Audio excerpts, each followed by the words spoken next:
అందరికీ ధన్యవాదాలు. ఈరోజు పుంగనూరు నియోజకవర్గంలో జరిగిన సంఘటన పైన చాలా బాధాకరం.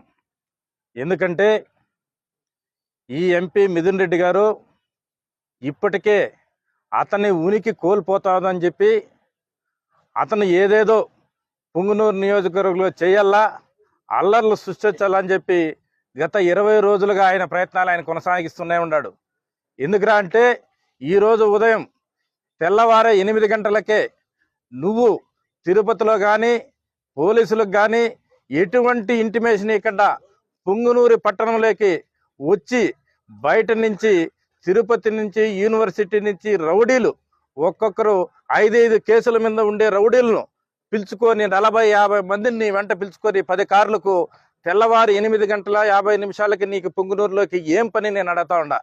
నీ రౌడీలను వెంట పెట్టుకొని వచ్చి నీ మాజీ ఎంపీ రెడ్డప్ప ఇంట్లో పోయి అక్కడ అన్ని కూడా సామాగ్రి అంతా రాళ్ళు కట్టెళ్ళు బాటల్స్ ను సమకూర్చుకొని తెలుగుదేశం కార్యకర్తలు ఏమయ్యా నువ్వు ఇన్ని వరకు అన్ని ప్రాజెక్టుల కింద బిల్లులు చేసుకున్నావు, అన్ని సహా చేసినావు, ప్రాజెక్టుల కింద ఉండే రైతులకు 10 సంవత్సరాల నుంచి ₹1 ఇచ్చిన పాపాన పోలేదని చెప్పి రైతులు నిన్ను అడిగేదానికి వస్తే నువ్వు వాళ్ళ మీద రాడిలు దాడి చేసినావు. అదేవిధంగా రాగానపల్లిలో రైతులు భూములు 950 ఎకరాలు సహా చేశారు. ఆ రైతులు కూడా మా భూములు మాకు ఇవ్వాలా, మా భూములు మాకు లాక్కున్నారని చెప్పి ప్రతి ఒక్కరు రోడ్ల మీదకి వచ్చి నోర్లు కొట్టుకుంటా ఉంటే మీకు కనపడలేదా అని చెప్తాడా. ఆ రోజు ప్రభుత్వంలో ఉన్నప్పుడు మీరు ఇవన్నీ చేయలేదా? గ్రానైట్లు అవుతానేమి, భూములు అవుతానేమి, బైపాస్ రోడ్ల భూములు అవుతానేమి, ప్రతి ఒక్కటి అవుతాయి, ఇసుక అవుతామి, లిక్కర్ అవుతామి, ఇవన్నీ కూడా మీరు చేసినారు కాబట్టి ఈ రోజు ప్రజలు అవన్నీ గమనించి అవన్నీ వెనక్కి తెప్పించుకోవాలని చెప్పి ప్రజల ఆవేశంతో అడిగితే మీకు ఎందుకు అంత బాధ, మీకు ఎందుకు అంత ఆవేశం అడుగుతాండ. ఎందుకు మీరు ఇంతమంది రాళ్ల దాడి చేశారు? ఈ రోజు 8 మంది హాస్పిటల్లో ఉన్నారు. పండ్లు పోయినాయి, చెవులు పోయినాయి, కాళ్ళు పోయినాయి. ఇవన్నీ కూడా ఇప్పుడు కూడా ఆ రోజు మీరు దాడి చేసి ఆ రోజు మమ్మల్ని కేసులు పెట్టి దాదాపు 800 మందిని జైలుకు పంపించి నరకము చూపించినారు. ఈ రోజు మళ్ళీ తెలుగుదేశం ప్రభుత్వం వచ్చినా కూడా పుంగనూరులో మళ్ళీ మా మీదకే రాళ్ల దాడి చేసి మా కార్యకర్తలని కొట్టి నువ్వు ఏదేదో సృష్టించాలని చూస్తున్నావు.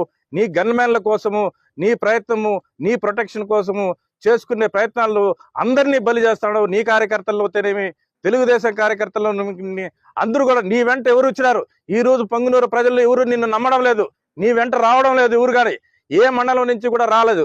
కేవలం తిరుపతి నుంచి రౌడీలను, ఒక కిరాతకమైన రౌడీలందరినీ తీసుకొచ్చి ఈ రోజు నీ వెంట పెట్టుకొని నువ్వు ఇంత దుర్భాగ్యంగా తెలుగుదేశం కార్యకర్తల మీద నువ్వు అమానుషంగా నువ్వు రాళ్ళదాడి చేయించినావు అంటే నిన్ను ఏ సంస్కృతి అని చెప్పేసి నేను తెలియజేస్తాడా. ఇది వరకు కూడా మా మీద పుంగనూరులో అయితేనేమి, సోమల్లో అయితేనేమి, కల్లూరులో అయితేనేమి నేను ఈ రోజు వీడియోస్ అన్ని చూపిస్తా ఉండా. ప్రతి తావన కూడా ఆ రోజు నన్ను 2 సంవత్సరాలు పుంగనూరులో బస్టాండ్లో పెట్టి ప్రతి ఆఫీస్ తీసుకున్నా కూడా తెలుగుదేశం ఆఫీస్ మీద మీరు దాడులు చేసినారు. నేను బస్టాండ్లో పెట్టుకొని పార్టీ నడుపుకున్నా. ఆ రోజు మీ కళ్ళు కనపడలేదా? మీ నాయన ఎక్కడ పోయినాడు, నువ్వు ఎక్కడ పోయినారు? మీరు దాడి చేయలేదా? నా పార్టీ ఆఫీస్ మీద జేసీబీలు పెట్టి దౌర్జన్యం చేసి రాత్రికి రాత్రి ఎన్టీ రామారావు బొమ్మను ఈదులో వేసిన సంగతి మీకు తెలీదా? అదేవిధంగా విశాఖ నుంచి వచ్చిన కార్యకర్తలను రోడ్డు మీద నిలబెట్టి గుడ్డలు ఇప్పించి కొట్టింది మీ కళ్ళు కనపడలేదా? ఇవన్నీ మీ కళ్ళు ప్రజలు మర్చిపోరు. ప్రజలు అన్ని బాగా తెలివైన వాళ్ళు. ఇవన్నీ కూడా ఆ సంస్కృతి మానుకోవాలని చెప్పి మా ముఖ్యమంత్రి కానీ, మా లోకేష్ బాబు గారు కానీ మీరు ఆపండి, మీరు ఎక్కడ ప్రతిదాడులు చేయొద్దని చెప్పి మా మంత్రి గారికి అవుతేనేమి, నాకు అవుతేనేమి ప్రతిసారి కూడా చెప్పడం జరిగింది. మేము ఆ సంస్కృతితోనే మేము సజావుగా ప్రజలకు సేవ చేయాలా, పుంగనూరు పట్టణాన్ని ఏ విధంగా అభివృద్ధికి తీసుకొని పోవాలా, ఎన్ని ఫ్యాక్టరీలు తేవాలని చెప్పి నిన్న కూడా మంత్రి నాతో చర్చించడం జరిగింది. ఆ విధంగా మేము ముందుకు వెళ్తా ఉంటే నువ్వు దొంగదారిని వచ్చి పుంగనూరు పట్టణానికి వచ్చి రెచ్చగొట్టేసి ఈ రోజు కార్యకర్తలందరినీ దౌర్జన్యంగా కుట్టి ఈ రోజు హాస్పిటల్ పాలు చేసిన ఘనత నీకు ఎంపీ మిథున్ రెడ్డిగా తగిలింది. ఇవన్నీ నువ్వు టార్గెట్ చేసి మా ముఖ్యమంత్రి మీదో, మా లోకేష్ బాబు మీదో నువ్వు చెప్పుకోవచ్చు. నువ్వు ఎవరు ప్రజలు నిన్ను నమ్మే పరిస్థితులు లేరు అని చెప్పి తెలియజేస్తూ ప్రతి దానికి కూడా ఒక టార్గెట్, మా ప్రభుత్వం వస్తుంది నీకు అది చూస్తా. మా ప్రభుత్వం ఏంది నువ్వు చూసేది? అన్నీ చూసేసినావు, మమ్మల్ని అందరినీ జైలుకి పంపించినావు, అధోగతి పాలు చేసినారు. ఇంకేముంది? మా టార్గెట్ మమ్మల్ని చంపేదానికి ప్రయత్నం చేయాలని చెప్పి నువ్వుగా ప్రణాళిక ప్రకారము తయారు చేసుకుంటున్నావు, కానీ వేరే విధంగా చేయలేదు. ఇదివరకు కూడా నన్ను నంజంపేటలో 4-5 సార్లు నువ్వు అటాకులు చేపించిన సంగతి నీకు వీడియోస్ కూడా పంపిస్తాడా చూడాలా. ఇవన్నీ కూడా ప్రజలు బాగా ఆలోచన చేస్తాడారు. ప్రజలన్నీ నిన్ను నమ్మే పరిస్థితి లేరు. నువ్వు ఎన్ని దాడులు చేసినా మేము ప్రశాంతంగానే, మేము న్యాయబద్ధంగానే ముందుకెళ్తాం. నీ పోరాటాన్ని ఏ విధంగా అయినా మీరు ప్రజలు అక్కడ నిన్ను సహించేది లేదని చెప్పి తెలియజేసుకుంటూ విరామం తీసుకుంటాను. జై హింద్.